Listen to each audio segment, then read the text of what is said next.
اس سے بھی ماورائے عقل افعال صادر ہوتے تھے۔ چنانچہ مسجد میں ایک پتھر پر انگلی مارتا تو وہ تسبیح پڑھنے لگتا۔ موسم گرما میں لوگوں کو سرما کے یعنی سردی کے پھل کھلاتا، سردیوں میں تابستان کے میوے پیش کرتا اور کہا کرتا کہ آؤ میں تمہیں موضع دیر مران یعنی مضافات دمشق میں ایک علاقہ ہے، وہاں سے فرشتے نکلتے ہوئے دکھاؤں۔ چنانچہ حاضرین محسوس کرتے کہ نہایت حسین و جمیل فرشتے بصورت انسان گھوڑوں پر سوار ہوتے جا رہے ہیں۔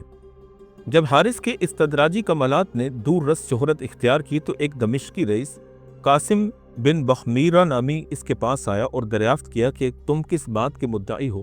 کہنے لگا کہ میں نبی اللہ ہوں۔ قاسم کہنے لگا کہ اے اللہ کے دشمن تو جھوٹا ہے، حضور صلی اللہ علیہ وسلم کے بعد نبوت کا دروازہ قطعی طور پر بند ہو چکا ہے۔ ان دنوں عبد الملک بن مروان خلافت اسلامیہ کے تخت پر خلیفہ کے طور پر براجمان تھا۔ قاسم نے جا کر خلیفہ عبد الملک سے ملاقات کی اور حارث کی فتنہ انگیزیوں کا حال بیان کیا۔ عبد الملک نے حکم دیا کہ حارث کو گرفتار کر کے میرے سامنے پیش کیا جائے۔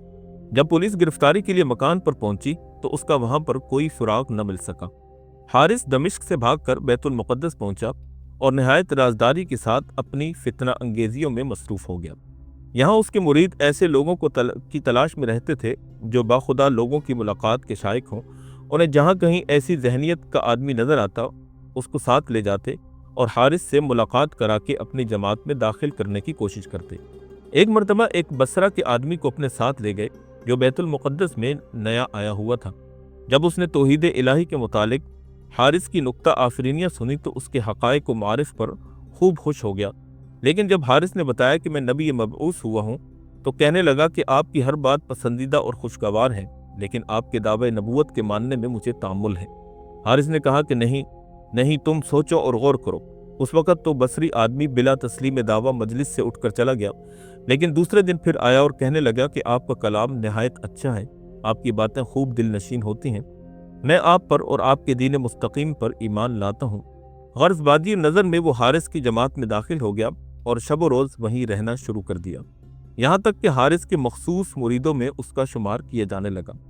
جب بصری آدمی نے حارث کے تمام حالات معلوم کر لیے تو ایک دن کہنے لگا کہ اے اللہ کے نبی، میں بصرہ کا رہنے والا ہوں، اتفاق سے بیت المقدس آیا اور سعادت ایمان نصیب ہوئی۔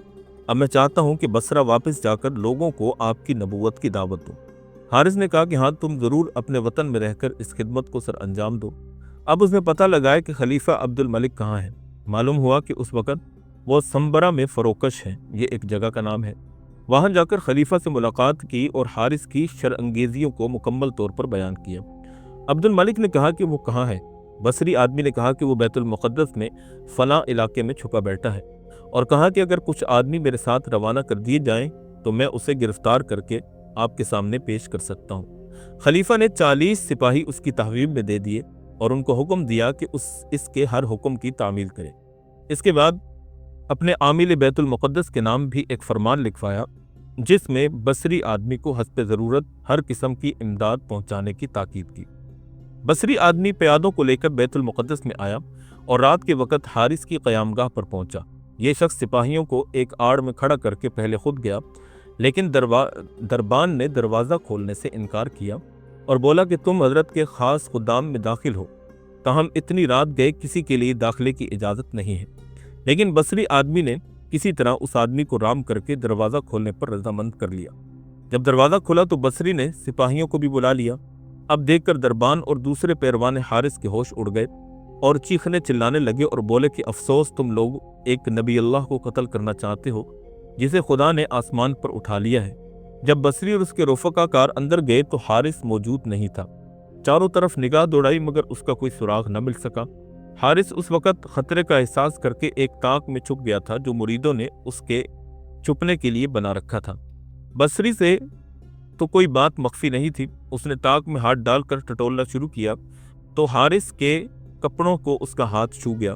اس نے حارث کو پکڑ کر نیچے کھینچ لیا اور فرغانیوں کو حکم دیا کہ اس کو جکڑ لو۔ انہوں نے زنجیر گردن میں ڈال کر دونوں ہاتھ گردن سے باندھے اور لے چلے۔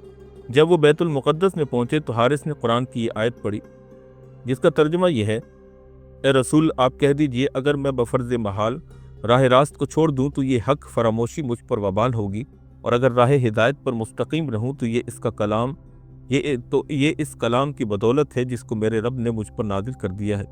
اس آیت کا پڑھنا تھا کہ گلے اور ہاتھ کی زنجیریں ٹوٹ کر زمین پر جا پڑی۔ یہ دیکھ کر پیادوں نے زنجیر اٹھا کر پھر ہاتھ گلے وغیرہ سے باندھ دی اور اپنے ساتھ لے چلے۔ جب دوسرے دروازے پر پہنچے تو حارث نے مکررہ یہی آیت پڑھی اور زنجیر ٹوٹ کر زمین پر گر گئی۔ پیادوں نے پھر سلاسل کو اٹھایا اور تیسری مرتبہ جکڑ کر لے چلے۔ آخر دمشق پہنچ کر خلیفہ عبد الملک کے سامنے پیش کیا۔ خلیفہ نے دریافت کیا، کیا واقعی تم نبوت کا دعویٰ کرتے ہو؟ تو حارث نے کہا کہ ہاں، لیکن یہ بات میں اپنی طرف سے نہیں کہتا، بلکہ جو کچھ کہتا ہوں وہی الہی کے حکم سے کہتا ہوں۔ خلیفہ نے ایک نہایت مضبوط قوی ہیکل محافظ کو حکم دیا کہ اس کو نیزہ مار کر ہلاک کر دو۔ نیزہ مارا گیا لیکن کچھ اثر انداز نہ ہوا۔ یہ دیکھ کر حارث کے مریدوں نے کہنا شروع کیا کہ انبیاء اللہ کے جسم پر ہتھیار اثر نہیں کرتے۔ خلیفہ نے محافظ سے کہا کہ شاید تم نے بسم اللہ پڑھ کر نیزہ نہیں مارا۔ اب کی مرتبہ اس نے بسم اللہ پڑھ کر وار کیا تو وہ بری طرح زخم کھا کر گرا اور وہیں پر مردود ہو گیا۔ یہ واقعہ 69 ہجری کا ہے۔ یہ ساری تفصیل ہم نے آپ کے سامنے دائرۃ المعارف اور اسی طرح تلبیس ابلیس اور تاریخ ابن عساکر سے بیان کیا ہے۔ علامہ ابن تیمیہ رحمہ اللہ نے کتاب الفرقان بین الاولیاء الرحمن و اولیاء الشیطان میں لکھا ہے کہ حارث کی ہتکڑیاں اتارنے والا اس کا کوئی شیطان دوست تھا اور اس نے گھوڑوں کے جو سوار دکھائے تھے وہ ملائکہ نہیں تھے بلکہ جنات تھے۔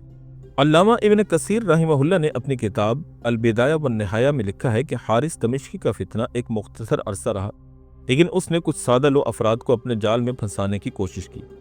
اسی طرح مشہور مورخ ابن خلدون لکھتے ہیں کہ یہ جھوٹا مدعی نبوت جلد بے نقاب ہو گیا اور خلافت کے حکام نے اس فتنے کو ختم کر دیا تاکہ امت مسلمہ فتنہ اور فساد سے محفوظ رہے۔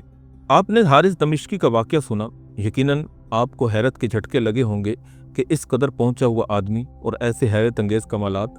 میں اس ویڈیو کو ریکارڈ کرتے ہوئے آپ کے سامنے یہ بات بیان کرنا چاہوں گا جو میرے معافی ضمیر کے اندر بات آئی کہ اگر اس طرح کے کرتب کوئی آدمی آج کے دور میں دکھائے تو زیادہ امید یہی تھی کہ اس کو گرفتار کرنے والے ہی اس کے مرید بن جاتے، اور اپنے آپ میں یہ چیز بڑی حیرت انگیز تھی کہ ایک آدمی ہتکڑیوں اور بیڑیوں میں جکڑا ہو اور قرآن کی ایک آیت پڑھے اور وہ ساری کی ساری ٹوٹ کر گر جائیں، یا اسی طرح اس کو نیزہ مارا جائے اور اس کو کچھ بھی نہ ہو۔ یقیناً اپنے آپ میں یہ چیز بہت عجیب تھی، جس سے اندازہ لگایا جا سکتا ہے کہ شیطان اپنے لوگوں کی حفاظت کے لیے اور بنی آدم کو گمراہ کرنے کے لیے کس حد تک چال بازیاں کر سکتا ہے۔ اس لیے کبھی بھی کسی شعبدہ باز اور دھوکے باز کی باتوں میں یا اس کے کرتبوں میں آ کر اپنی متاع ایمان کو نہ لٹائیں، بلکہ قرآن اور سنت کے ساتھ اور نبی کریم صلی اللہ علیہ وسلم کے دامن کے ساتھ وابستہ رہیں۔ یقین کریں یہ دنیا بہت بڑی ہے اور اس کے اندر کیا کیا چیزیں چھپی ہیں اس کا ہمیں ادراک اور شعور بھی نہیں ہے۔ اس لیے اپنی متاع ایمان پر اللہ رب العالمین سے ہم استقامت طلب کرتے رہیں اور ایسی گمراہی میں پڑ جانے سے اللہ کی پناہ مانگتے رہیں۔ امید ہے کہ آپ کو یہ واقعہ سن کر بہت کچھ نیا سیکھنے اور جاننے کو بھی ملا ہوگا اور آپ کے علم میں بھی اضافہ ہوا ہوگا۔ اگر آپ کو ہماری ویڈیو پسند آئی ہو تو ہمارے چینل کو سبسکرائب کر دیجئے، لائک اور شیئر بھی کر دیجئے، کمنٹ سیکشن میں اپنی رائے کا اظہار بھی کر دیجئے، اور مزید ایسی معلوماتی، اسلامی اور تاریخی ویڈیوز کے لیے ہمارے ساتھ جڑے رہیں۔ وآخر دعوانا ان الحمد للہ رب العالمین۔